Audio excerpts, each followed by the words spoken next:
what I'm going to be trying to talk about today are the main pulmonary manifestations of COVID-19, things that you should expect to see while taking care of these patients in the hospital. In terms of disclosures, I have none except that I'm already sick of COVID-19, but we got a long road ahead.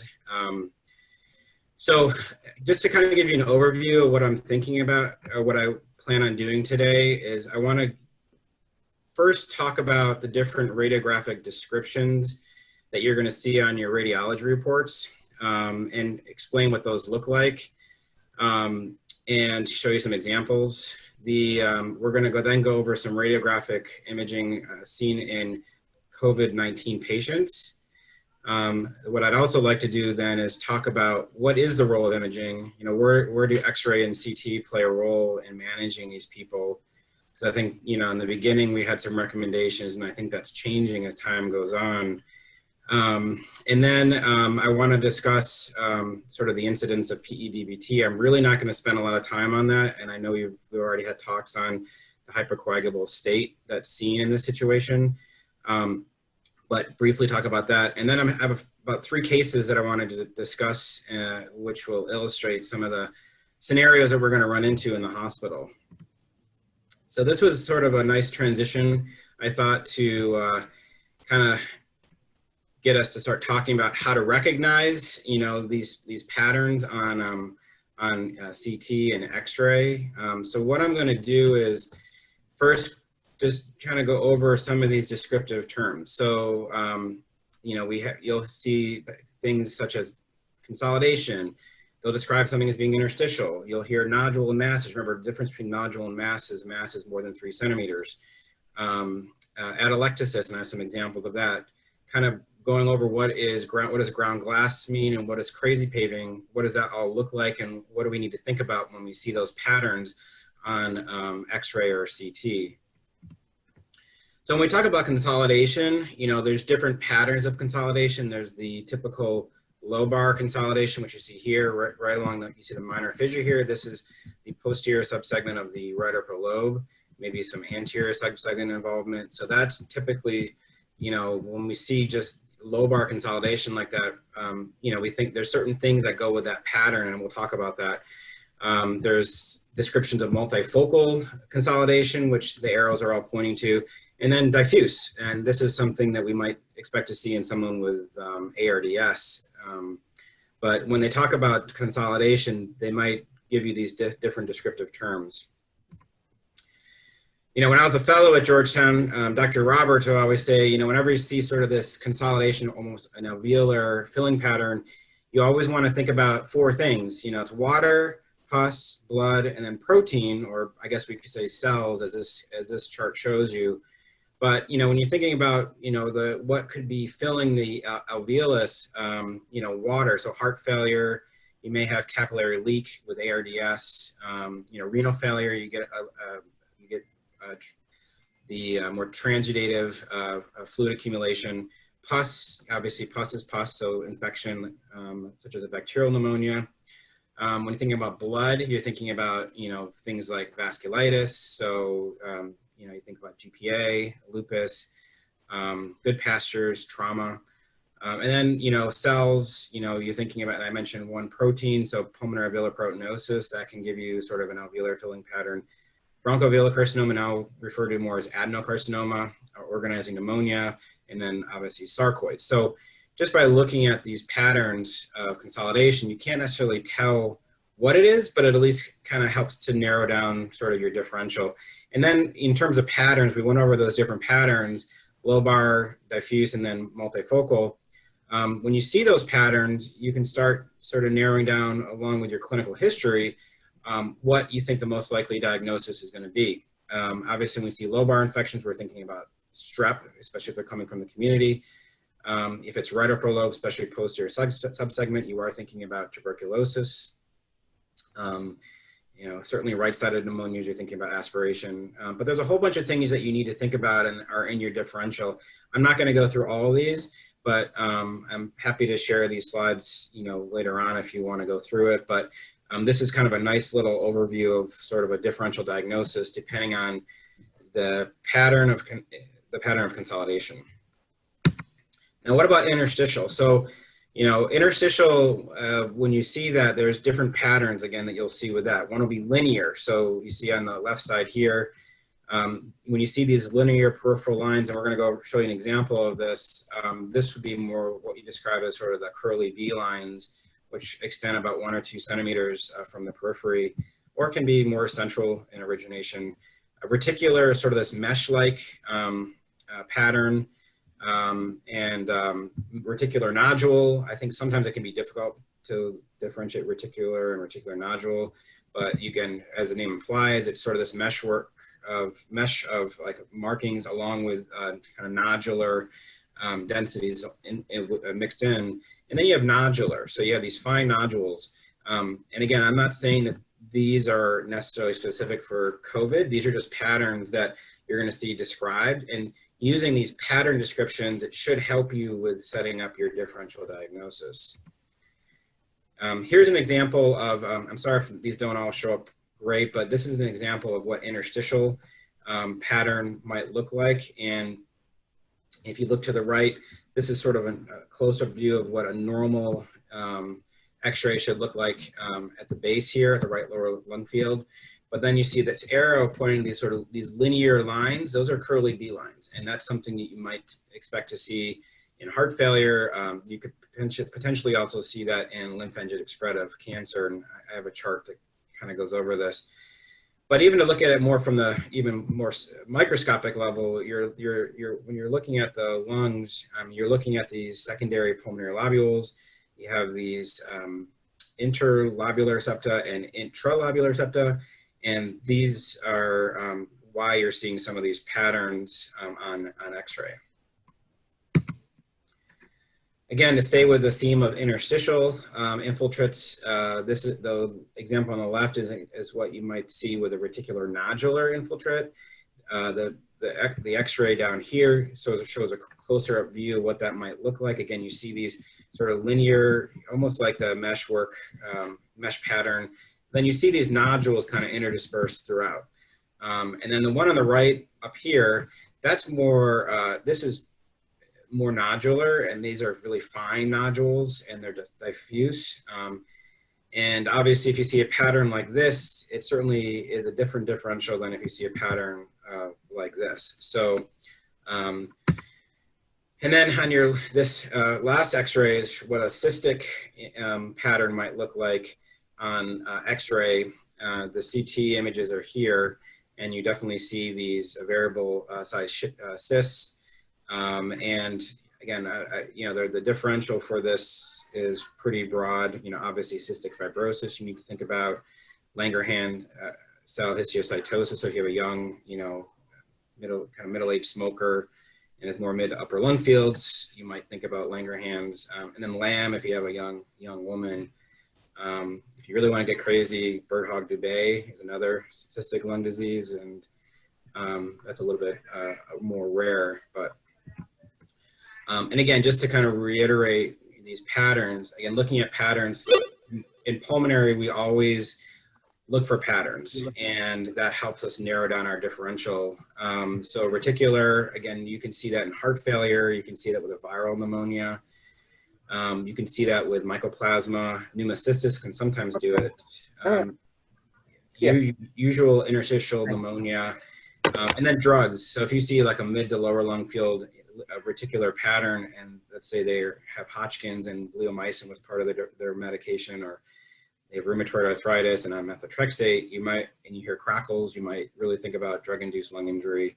And I kind of went over the cystic lung disease differential, and then these nodular densities. If I were to see someone with these fine nodule densities and they were having fevers, I might think about putting them on isolation for miliary TB, or even think about metastatic carcinoma. I've seen gastric carcinoma present this way. And then sarcoid. I mean, sarcoid's always in the differential and can do a lot of different things in the lung. So again, these are just patterns to be aware of. And these patterns that we talked about are going to really help as we start talking about how these COVID-19 patients present. Atelectasis, I think we've all seen different examples of atelectasis. I have 6 X-rays up here. Again, I'm sorry if it doesn't display well, but I just wanted to show you different examples of atelectasis. This is probably something you're not going to see with COVID patients unless they have a superimposed bacterial pneumonia with mucus plugging. This is a right lower lobe atelectasis. You see the arrows pointing to it. Next to it is, you almost see this straight line. This is right middle and right lower lobe atelectasis. Below that, this is a right middle lobe, almost like that sail sign we talk about. You can't see the right heart border very well, so that would be signs of a right middle lobe atelectasis. And you can see that here on the lateral view. So sometimes laterals can be really helpful when we're looking at these things. The one on the upper corner here, it's a little harder to see, but because of the cardiac shadow, but you can see left lower lobe kind of atelectasis here. And then on the left, the bottom corner here, this is obviously a pretty sick patient, intubated. You can see the ET tube here, but complete whiteout of his left chest. And I go over this with the residents at at Virginia Hospital Center at Morning Report. Sometimes you don't have an ultrasound next to you. Sometimes you can't get a CT. Sometimes the patient's not stable enough to move them. So looking at an X-ray like this on the bottom corner, the rib spacing looks a little narrower. The trachea is actually, the person's rotated, but the trachea is actually deviated a little bit towards that left side. So usually looking at a case like this, you could pretty definitively say that they have a mucus plug. And if you have a pulmonary doc next to you, we could stick a scope down them and probably suck that out pretty easily. Here's some examples of what ground glass and crazy paving look like. Ground glass is more on the left side here. And this is a pattern that we're going to see a lot more of in the subsequent slides. And this is something that I've been seeing a lot of with our COVID-19 patients. And, ground glass is just a descriptive term. It's not necessarily specific for one disease over another. It really what it refers to as a hazy opacity where you can still see the vasculature and the bronchi through it. So, but whenever you see ground glass, again, it could mean fluid, it can mean inflammation. You sometimes can see it in cancer. So it's not, you just can't tell one, diagnosis based on that. And then to the right is your crazy paving, which is where you see the interlobular thickening, and you see this ground glass pattern.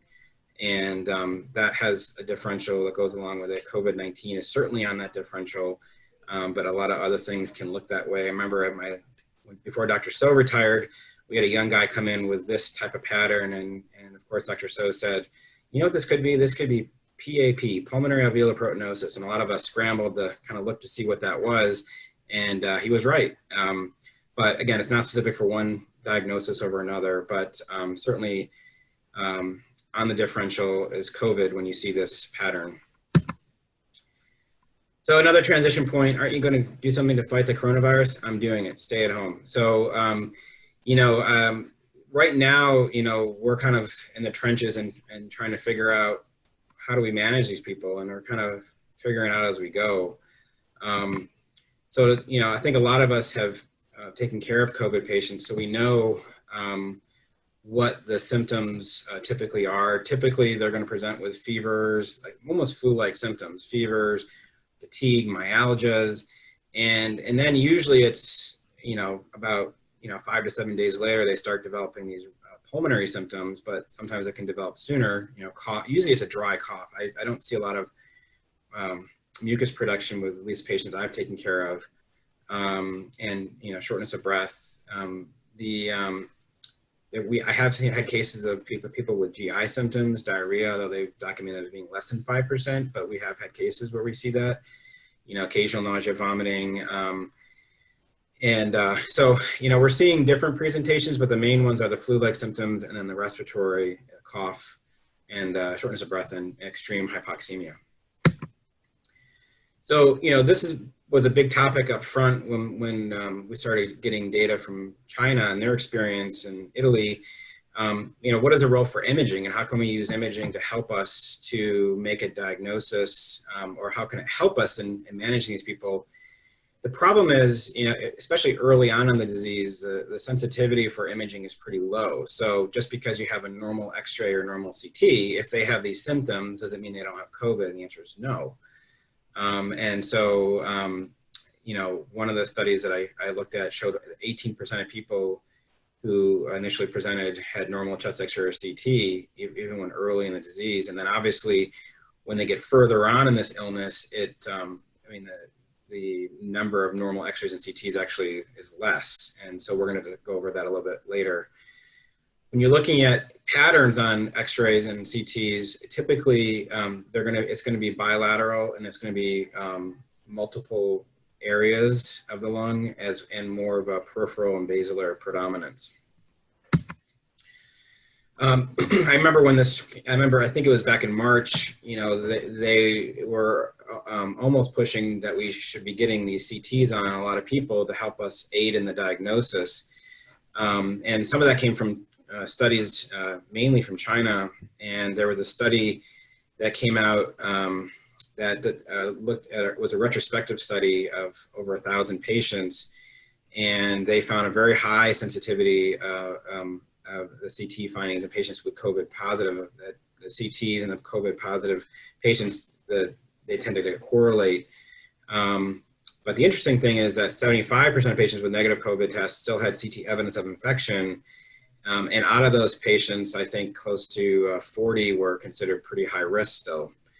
And so they concluded that based on this, that CT could be used as a primary screening tool for COVID-19, especially in areas that were hit hard with the virus. There was another smaller trial done looking at 53 patients and found that the CT abnormalities were present even before the positive lab test, and that they seemed to correlate also.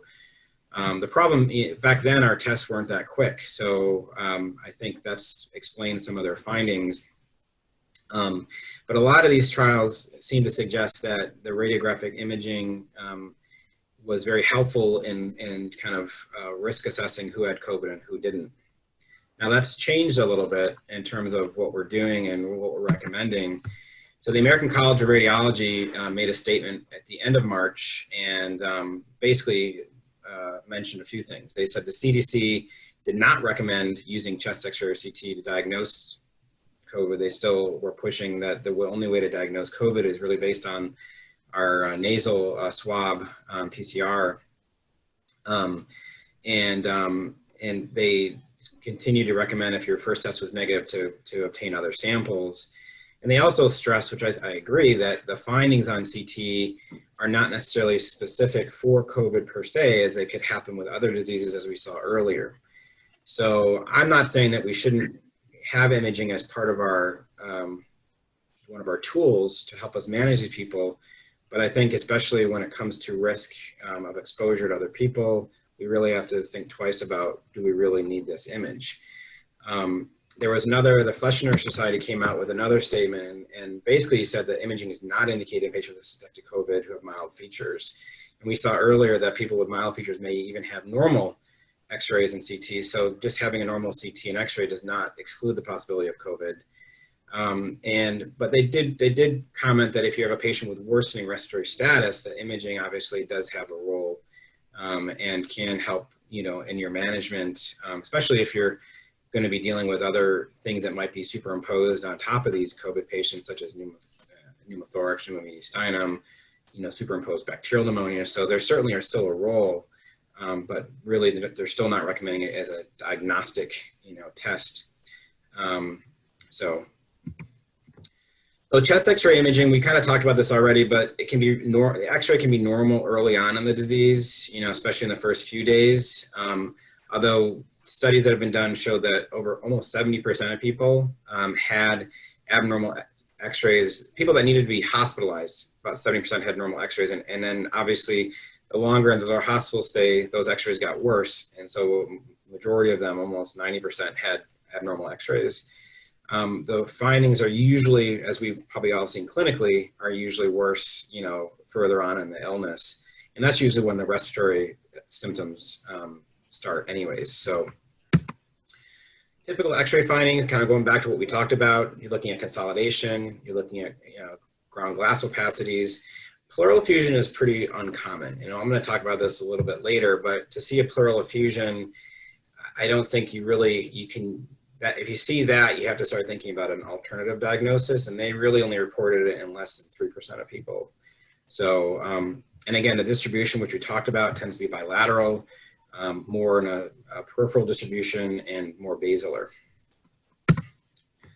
Some of the CT findings that we would expect to see in COVID, I think, again, a lot of you have already seen this firsthand, is ground glass opacities. That's probably the most common, you know, descriptive term, and you can sort of see that those patterns on these CTs I put to the right. You can also see these dense consolidations, almost these nodular or mass-like consolidations. And again, you can see this in other things such as organizing pneumonia. But again, this is another pattern you might see. Crazy paving, which we talked about, traction bronchiectasis has been described. And the scary thing, which I found interesting, was that, again, a lot of these studies are all retrospective or they're not randomized, but the 112 patients, out of the 112 patients they looked at, 54% that were asymptomatic actually had abnormal findings on CT. So again, even if they're not having respiratory symptoms, they still may have something on CT or X-ray that could be the beginning of further inflammation. But and again, other studies have shown that up to 50% or more people early on in the disease aren't going to have anything seen on imaging. The next, thing we're going to talk about is sort of the progression, in terms of how does it look when it first starts, and then what are we looking at 2 weeks later? And there's been, they've described sort of these different stages of pulmonary manifestations. The early stage, which is usually within the first 4 days, is normal, or maybe potentially some ground glass densities. Then you're in the progressive phase, which is about a week in, and you're going to see increased ground glass, maybe some crazy paving patterns. They describe this peak stage, which is usually by week 2, which is more of a consolidative pattern. And then you start going into this absorptive stage, which is anywhere after 2 weeks. And you might end up with these like fibrinous stripes, which might be some scarring, or it could be some linear atelectasis. And really, in terms of how do people resolve to normal, I don't know the answer to that. And I think we're still trying to, I think some people do, but I think we're still waiting to see as time goes on, how many of these people actually have long-lasting sequelae from this disease. This is just an illustration of the pattern that we were talking about. This is sort of early stage, and then you're sort of getting into that more B and C are more of the peak stages, and this is probably more the absorptive stage. But you can see it progresses into you almost have this crazy paving pattern down here. You can actually see it really well over here, maybe some ground glass here, and then it becomes more consolidated here, and then you start seeing it, start to fade away slowly. There is a small pleural effusion here, but again, that's not specific for COVID per se. This is just another example. Again, you see this almost mass-like consolidation peripherally, and then it starts to, on the subsequent film, start to dissipate and almost back to this normal pattern. You do have a little bit of a linear stripe here, which could be plate-like atelectasis, could be a fibrinous strand of maybe some scar tissue, but this is day 18, so which is sort of fitting with this pattern that they're describing. So one of the things I mentioned, obviously, if you see pleural effusion, you should really be thinking of an alternative diagnosis. There are some other things that you see on imaging that you should really start thinking, maybe this isn't COVID, maybe this is something else. Now, can you have somebody with COVID and something else? Of course. And so I'm not saying if you see this and ground glass that you shouldn't put them on isolation and test them. But you really don't put your blinders on and think everything is COVID. So if you see mediastinal hilar adenopathy, you might want to start thinking about alternative diagnoses, such as sarcoid or malignancy. Pleural effusion, obviously not very common, less than 3%, as I mentioned earlier. If you see tree and bud infiltrates on your CT, that's a little bit less specific for COVID. Tree and bud infiltrates you can see with a lot of different things. You can see with Mycobacterium, avium. You can see with atypical bacteria. So again, it's not something that you should start thinking about other things. Pneumothorax typically does not present with a pneumothorax. So if you saw somebody come in with ground glass densities and a pneumothorax, I would say you might want to start thinking about pneumocystis and HIV.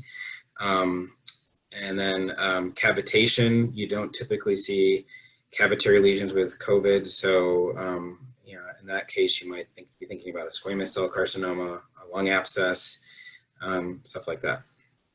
So just a few things if you see patterns like this, just think about alternative diagnoses. Hey, Chris, we just had a quick question. Yeah. Could you go over real quick what you mean when you say tree and bud infiltrates? Yeah. Given that it's now past peak bloom season. Yeah. Well, yeah, sorry. I didn't have a picture of it, but it looks almost like these little linear, almost like a little branch, and it's more peripheral. It has this linear, almost like a linear density with these little tiny little rounded opacities coming off of it. And so that's where they kind of what they're referring to when they say tree and bud. And so it's usually more the peripheral bronchioles and alveoli that are involved. But it's almost like this little nodular pattern that's around this linear density. So, thanks. Yep.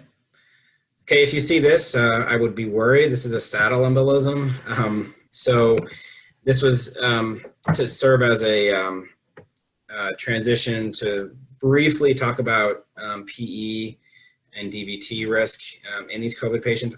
Again, I'm not going to spend a lot of time because I know there's already been talks about hypercoagulability with COVID, and I think we've seen recent, studies showing increased risk of stroke, also, especially in young people. But I just wanted to briefly talk about about the risk of thromboembolism, and it's actually substantially higher in these COVID patients. The big issue that we're running into at Virginia Hospital Center is who do we image? Like, who are we doing CTs on? And I would argue that we probably shouldn't be doing CT with PE protocol on all these patients up front. But it is something to think about as people are, if clinically they're worsening or maybe even more hemodynamically unstable, that we should be thinking about could PE be involved. There's different studies out there. Again, none of these are randomized controlled trials. More of them are observational. But there was a study that was a single center retrospective study at 81 patients, and they reported an incidence of 25% of at least deep vein thrombosis. This was in China, and they correlated a higher D-dimer level with higher risk of having a PE with a sensitivity 85 and a specificity of 89. So they felt like, based on their study, that if you had a D-dimer that was very high, about 1500, that there was a pretty good correlation. They could have, not diagnostic, but could have the risk of PE or DVT. Now remember, D-dimer is not very specific. So I think it's helpful when it's negative. I don't know that it's helpful when it's positive all the time, because any type of inflammatory state, especially COVID, pneumonia, cancer, heart failure, sometimes you can see these elevated D-dimer levels. So I'm not suggesting that you should be doing CTs on everybody with high D-dimers, but just wanted to illustrate one of the studies that came out. And one of the flaws of this study was obviously they may have underreported their numbers because they didn't do Dopplers and CTs on other patients. And two, a lot of these patients were not on DVT prophylaxis, which they obviously should, unless there's some contraindication. But I've seen other studies coming out showing, similar rates, 20 to 30%. And so I do think we have to keep it on the differential. And usually they're reporting these events happening 10 to 12 days out in their hospital stay. So just something to keep on the back burner and be aware of. So, like I said, I wasn't going to spend a lot of time on that, but I think what I wanted to do now is, I think a lot of us, feel like we're in the thick of it, and, we're fighting this war against this virus that we really know nothing about, and sort of discovering as we go along, which I, in some ways, find very frustrating, but rewarding at the same time, that we're kind of able to, help in any way we can. So I wanted to go over some cases, and these are actually real life cases that happened recently to me, and just wanted to go over, sort of the challenges that we run into. So first one, this happened probably earlier in March, mid-March, when I was in the ICU helping. There's a Bolivian male with a history of hypertension and diabetes who came in with a week of fevers, myalgias, malaise. In the last 3 to 4 days before he came in, he started having this dry cough with progressive shortness of breath on exam. And when he came into the ER, his temperature was 38, he was tachycardic, his blood pressure was a little low but stable, sat for 82 on room air and got 6 liters, and was improving to 94%. So on exam, he was tachycardic, he had these bibasilar crackles, some scattered extraoral wheezes. And again, I'll say that I rarely ever hear wheezing on these patients unless they have some other underlying disease such as asthma or COPD. But a lot of these patients, for me, have either had normal exams or crackles. Lab work, again, notable for AST 120, ALT 130, T-billy was normal, D-dimer was elevated, LDH was elevated, and then he had a respiratory valve panel. So this is at the beginning of as we were starting to do this, and his respiratory valve panel, that's a quick test that we can get back pretty, within an hour or two of doing it in the emergency room. And that test for all the different viruses, coronavirus, adenovirus, rhinovirus, human metapneumovirus. It also tests for some bacteria, mycoplasma, chlamydia pneumoniae, and also tests for pertussis. And his respiratory valve panel came back positive for rhino. Of course, the COVID test was ordered, but this was when we had to send out and had to actually use a state lab and wait. It took about maybe 7 to 10 days to actually get the results back. So COVID status was unknown. And that was his x-ray. So, this was his x-ray when he presented. Again, I think the way I would describe this is probably more reticular nodule. It's diffuse, involving all different segments of the lung. And, this is sort of the pattern that we start seeing when someone is in ARDS. Also, this mediastinum was a little bit prominent, but I think that was unremarkable. There was nothing else underlying this. So the question that came up was, okay, well, he's got rhinovirus, and certainly rhinovirus you can get. Remember, viruses are the first 2 most common causes of pneumonia, and bacterial is third.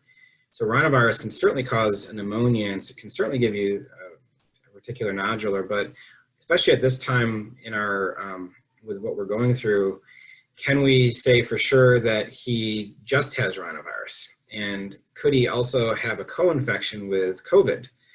And so I think in this case, we put him on enhanced droplet precautions, and assumed that he may have had COVID, since all of his other laboratory tests seem to fit with the elevated LDH, the D-dimer, the LFTs, because we don't typically see that with rhinovirus. And he came back eventually with COVID-19. And so luckily we had assumed that given the lab work. So in this situation, the x-ray was, I think, helpful in supporting our clinical suspicion that he could have COVID. And, back then when it took us a long time to get the results back, I think we had to assume that, that he had it. And so what I wanted to, with this case, mention was the rate of co-infection with COVID-19, and what other things you might see with that. There was a study that came out looking at this, and if you look at sort of the risk of the rates of co-infection with COVID-19, there's about a 21% risk of co-infection with other pathogens, especially viral. You can see here that they didn't see any cases with mycoplasma or chlamydia, but they had a lot of cases with the rhino. I mean, 6.9% with rhino, 5.2 with RSV, and 4.3 with some of the other viruses. So I would just, now that our tests are more rapid, I think we are able to make decisions sooner about this. However, I do think this is interesting just to point out that even if your viral panel comes back positive, but you see other signs of COVID, I think you really need to keep them on enhanced precautions until you've kind of ruled that out. This past week I've been on pulmonary service, and I've been called for a couple cases where the question is, well, do they have COVID or not? And again, this is where patterns sort of help me. This is a 72-year-old female with diabetes, heart failure, hypertension, DVT, presenting with 3 days of cough, fever, malaise, worsening shortness of breath. So again, she has symptoms that could certainly go along with COVID-19. On exam, her temperature was 102. Blood pressure was actually low at 85/40. She was tachycardic. Her stats were 85% on Romer, and on exam had rhonchi in her right lung. And looking at the x-ray to the right here, you can see, if you're just going to describe this, this is more what a consolidative pattern and more lobar consolidation would look like. And this is probably involving the right middle lobe, or it could be the right lower, but this is a lobar consolidation. And I would argue in this case that while we should be screening them for COVID, I think there's a higher likelihood that there's a bacterial infection and not a COVID infection. So on lab work, her white count was 22,000 with 20 bands. Her procal was elevated at 2. Her sodium was elevated, probably because she was dehydrated. Sorry. And she was in acute renal failure with a creatinine of 2. Her LDH was normal. Her respiratory viral panel was negative. Her rapid COVID was negative, and her urine strep antigen was positive. So in this case, I would argue that she probably just had strep pneumonia, and that I, at this point, would feel pretty comfortable not keeping her on COVID isolation. I think we know that the sensitivity, at least here, we're using the Abbott rapid test. The sensitivity is about 80%. And the negative predictive value, if your clinical suspicion is low, is probably about 97%. It goes to about 87 if your suspicion is much higher. But I think if you have an alternative diagnosis and the pattern fits with more of what we see with these bacterial pneumonias, I would argue that this patient probably just has strep pneumonia. And so when we're in an era where we're trying to preserve PPE, I think I would feel comfortable in this scenario to say this is probably just run-of-the-mill bacterial pneumonia. Case 3, this is our last case to kind of illustrate another scenario. So this was actually a guy that came to my office in early March, and he hadn't been seen for over a year. And I think we had seen him back in 2015 because he had a pleural-based mass that was about 4 centimeters in size. And he came to me complaining of a year-long history of shortness of breath. No fevers, no chills, no chest pain, just short of breath.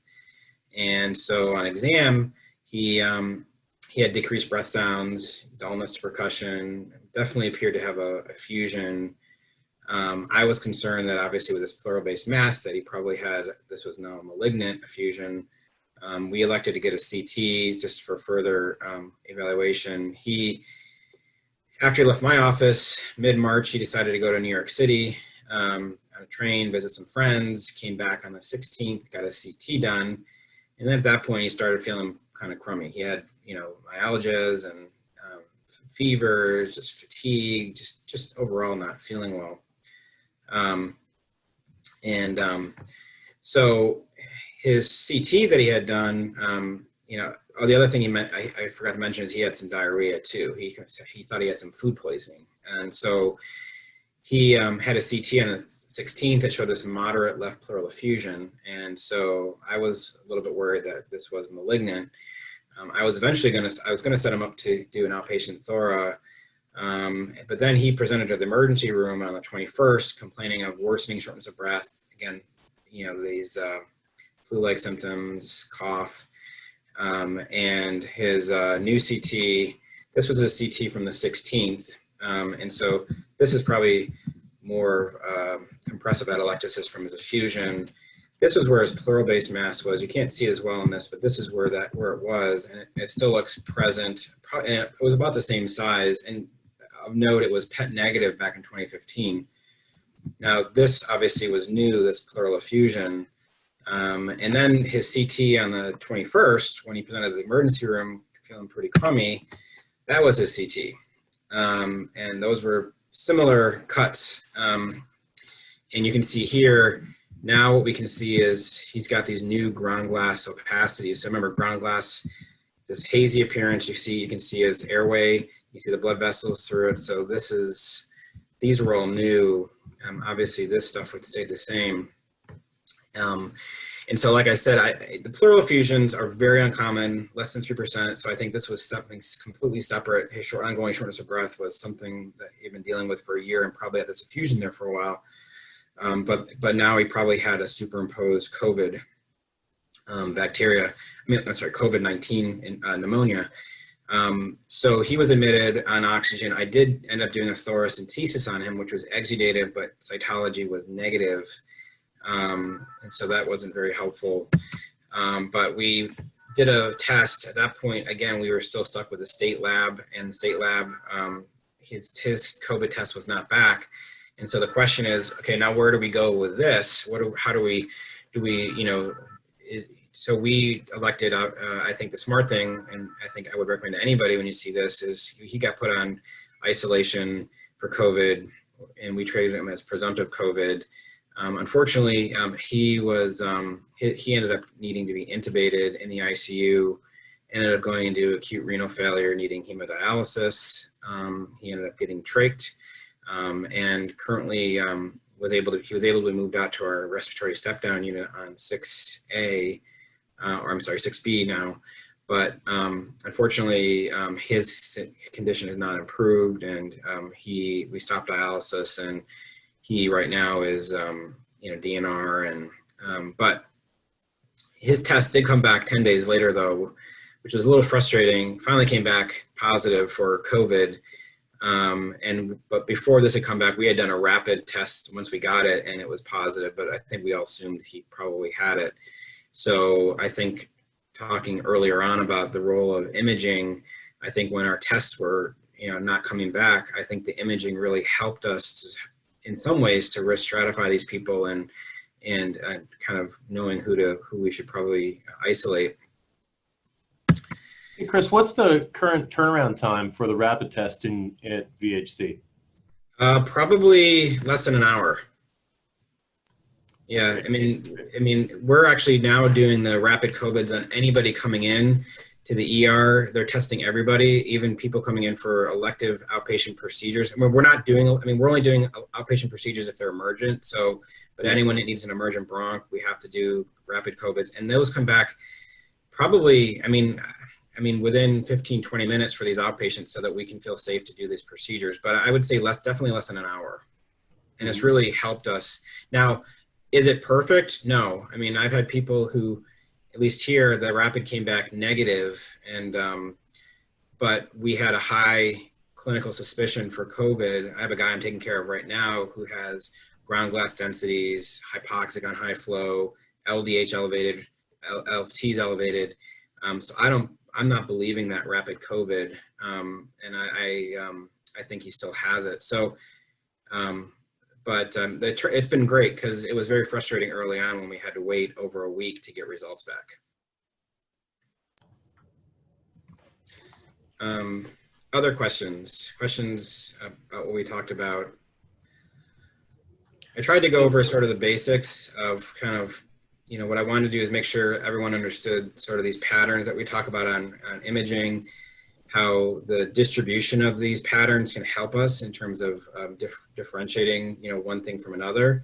It's not perfect. The role of imaging in COVID, I think there is a role, but we really have to be judicious about our use of imaging. And, certainly keeping PE and DVT on the differential, especially if these people are not progressing or getting worse. here at VHC, we're, I know this isn't part of my topic, but we are enrolling people in the remdesivir trial and also doing the convalescent plasma, and a few people have already received that.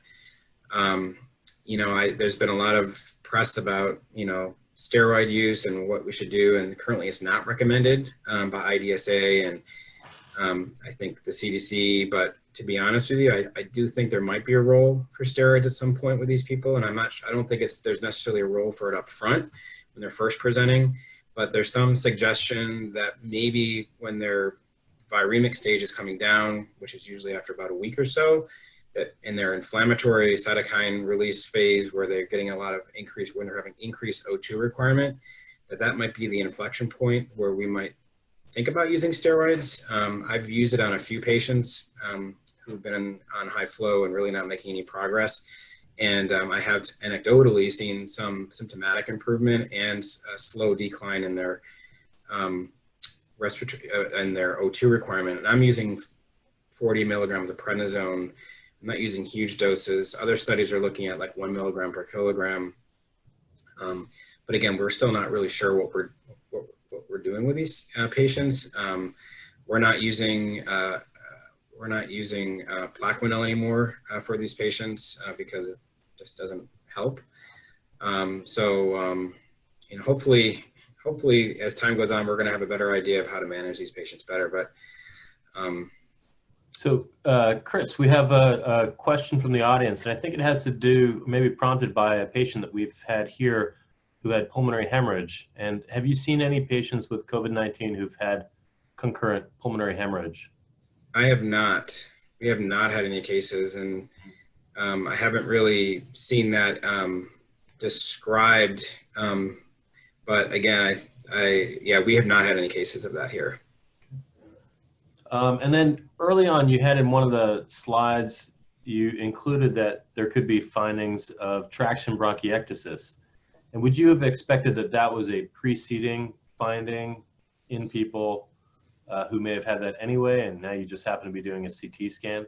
Yeah, I mean, it's certainly possible. That's the thing is I don't know that in these studies they actually had pre-existing CTs to actually compare to. So it's very possible that they may have had that already.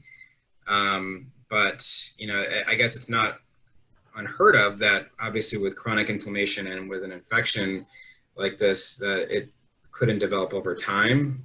But again, I certainly don't think that's the most common finding you're going to see. It's probably a less common finding. And then any advice on the use of high flow oxygen for this group? I think it's working great, to be honest with you. When we were first starting off, we were thinking that intubating these patients early was actually the right thing to do. And I think now we're realizing that probably it's not the right thing to do. And I think about the number of patients intubated that we'd have by now, it would be astronomical. So high flow has actually been very helpful in managing these people. Some of these people are requiring, 30 to 40 liters and sometimes FiO2s of 60 to 70%. But the nice thing about high flow, which I know some of you already know, is that for every, 10 liters, you get about 0.7, 0.8 centimeters of PEEP. So you do get a little, so it does help take away the work of breathing for some of these patients. And it's very comfortable. So they can eat with it on. I think a majority of our patients with COVID, a majority of them are currently still requiring high flow. But our rule here, at least at Virginia Hospital Center, is if they're on 40 liters and more than 80% FiO2, they really need to be in the ICU. But a lot of these patients we're managing on usually 6B, which is one of our respiratory step-down floors. And then I think we have time for maybe one more question. So any radiographic findings that would go along with there's been a cardiac injury pattern that's been described, or cardiomyopathy. Mm-hmm. And have you been seeing that in these folks? I haven't, and I don't know that any of our patients here have had that, but I have seen that reported. And so I would say the pattern, obviously with that would be, you know, you can still see ground glass densities with pulmonary edema, but more often than not, you're going to have bilateral perihilar fullness, more interstitial and alveolar markings. So if you see kind of a pattern in more mid to lower lung field, if you see that increase in of those findings in that pattern, then and maybe potentially an elevated BNP, I would then think about that maybe they are having a cardiomyopathy related to the COVID. But we, not that I'm aware of here, we have not seen that yet. Excellent. Well, Chris, thank you so much. I really appreciate you putting this on and sharing your experience and insight and review of the current literature. Of course. We've got a lot more to learn and do, but we do have to focus on the here and now, and that is all really about the pulmonary care. Yeah. Or so much of it. Yeah. Well, I appreciate everyone else's help with this, and I know it's a lot for, you know, us to be dealing with right now, but, you know, I think I'm proud of all the work that the residents have been doing and helping us manage these patients. So thank you. Thank you.